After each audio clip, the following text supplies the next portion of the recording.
آپ دیکھ رہے ہیں پاک الرٹس اور پروگرام ہے اندر کی بات. تو اندر کی بات میں آج بات ہوگی. اب سے کچھ لمحوں پہلے پاک فوج کے ترجمان نے پریس کانفرنس کی ہے. جی ہاں, D G I S P R lieutenant general Ahmed Sharif Chaudhry نے پریس کانفرنس کی ہے, اور ان کا یہ کہنا تھا کہ فیض حمید کا جو کیس ہے وہ ثبوت ہے کہ فوج جو ہے وہ ذاتی اور سیاسی مقاصد کے لیے جو خلاف ورزیاں کی جاتی ہیں ان میں کتنی سنجیدگی پائی جاتی ہے اور کتنا سنجیدہ فوج جو ہے اس معاملے کو لیتی ہے. ساتھ ساتھ انہوں نے یہ بھی کہا کہ پاک فوج جو ہے وہ نہ کسی سیاسی جماعت کی مخالف ہے. ایک بڑا بیان ہے ان کی طرف سے, انہوں نے کہا کہ پاک فوج کسی بھی جماعت کی مخالف نہیں ہے اور نہ ہی اس کا کوئی سیاسی ایجنڈا ہے. اب سے کچھ لمحوں پہلے انہوں نے پریس کانفرنس کی ہے جس میں ان کا کہنا تھا کہ اگر فوج میں کوئی اپنے ذاتی فائدے کے لیے کسی مخصوص ایجنڈے کو پروان چڑھاتا ہے تو خود احتسابی کا ایک فوج کے اندر ایک نظام ہے, اس کا حوالہ دیا انہوں نے. اور ساتھ ساتھ ان سے جو ہے کچھ سوالات بھی کیے گئے صحافیوں کی جانب سے, جس میں ہم نیوز کے جو ہیں وہ جاوید سومر صاحب نے ان سے سوال کیا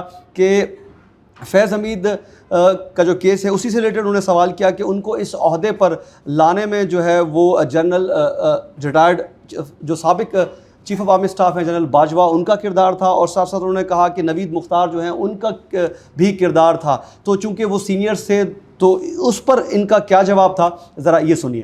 دیکھیں یہ آئی ایس آئی کا جو ڈائریکٹ باس ہوتا ہے وہ کون ہوتا ہے؟ پرائم منسٹر ہوتا ہے. تو آپ نے اس وقت کے وزیر اعظم کا تو ذکر نہیں کیا. پوائنٹ از کہ یہ جو اپنا میں پہلے بھی کہہ چکا ہوں کہ جو ہمارا جو احتساب کا عمل ہے نا وہ بالکل شفاف ہے, سخت ہے, کڑا ہے, but it does not work on allegations. وہ ثبوت و شواہد پہ کام کرتا ہے, یہ نہیں کہ الزامات پہ کام کرتا ہے, وہ ثبوت و شواہد ہوتے کے اوپر کام کرتا ہے. پہلی بات تو یہ. دوسری بات یہ ہے کہ اس میں اگر کوئی بھی فرد چاہے وہ کسی بھی عہدے پر ہو, کسی بھی رینک پر ہو, اگر وہ قواعد و ضوابط اور قانون کے باہر جاتا ہے تو فوج کا جو سسٹم ہے سیلف اکاؤنٹیبلٹی کا اور باقی جو ڈسپلن کا سسٹم ہے یہ اس کو واپس قانون کے قاعدے میں لے کے آتا ہے. اور یہ ابھی آپ دیکھ بھی رہے ہیں یہ جو کارروائی ہو رہی ہے, this is a exactly what has happened کہ کوئی باہر گیا تو واپس اسے لے کے آیا.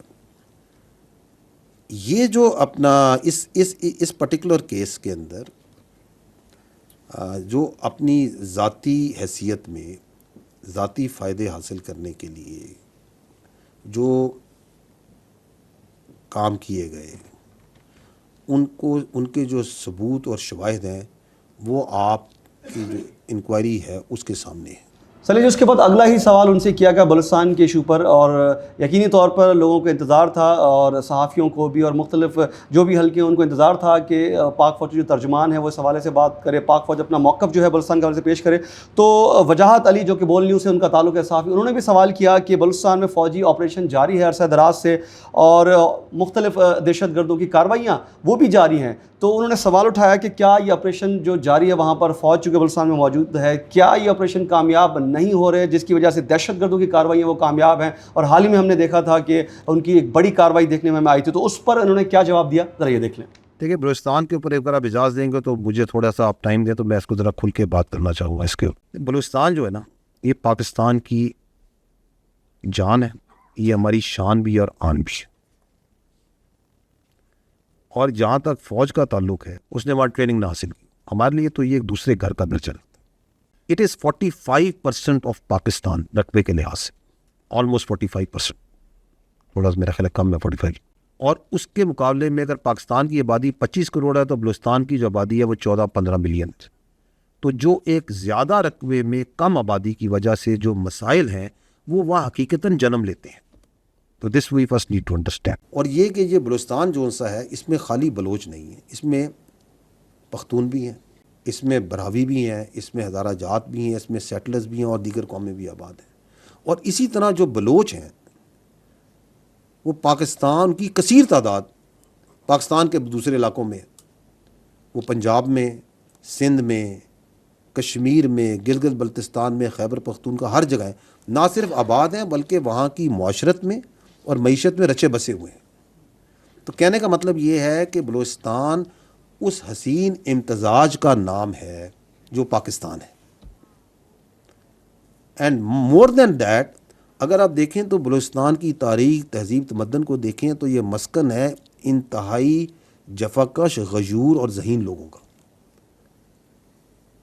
آپ ابھی ریسنٹ ایگزامپلز اٹھا لیں. اسرار خان کاکڑ، قلعہ عبداللہ کا، he is the president of the Oxford student union. Shahzeb Rind ہے، وہ میں خیال 20 سے کچھ سیکنڈ ہوں گے اس میں انہوں نے وہ انڈین اپنے حریف کو چت کر دی. بلوچستان کا.